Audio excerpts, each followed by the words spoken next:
Hi everyone, আজ আমি তোমাদের সাথে শেয়ার করব এগ মেয়ো স্যান্ডউইচ রেসিপি, যার মেন ইনগ্রিডিয়েন্টস হচ্ছে ব্রেড। তো ব্রেড নিয়েছি, তার সাথে নিয়েছি হেলমেন্টসের একটা মিওনিস, ব্ল্যাক পেপার আর নর্মাল সল্ট। আর কি সল্টটা আর ভিডিওতে দেখালাম না।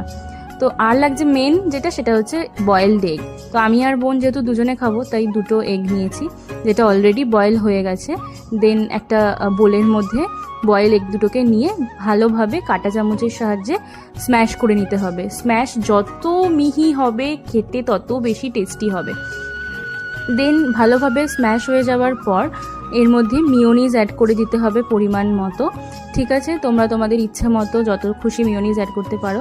দেন ব্ল্যাক পেপার অ্যান্ড সল্ট দিয়ে ভালোভাবে জিনিসটাকে মিক্স করে নিতে হবে।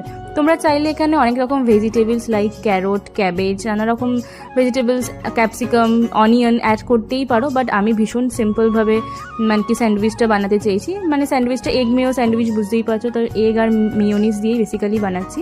দেন ব্রেডের মধ্যে পুরটা ভালোভাবে দিয়ে ব্রেড অন্য একটা ব্রেড দিয়ে এটাকে কভার করে দিতে হবে। আর চাটুতে বাটার দিয়ে বা সাদা তেল দিয়ে, মানে অল্প সাদা তেল দিয়ে একটু সেঁকে নিতে পারো। আমার কাছে স্যান্ডউইচ গ্রিল আছে, আমি গ্রিলে শাকিনি, তার কারণ বোনের ওটি হয়েছে আর কি, গ্রিলে করলে ক্রিস্পি হবে, তাই আমি চাটুতে নরমভাবেই করেছি। Then it's finally ready to serve.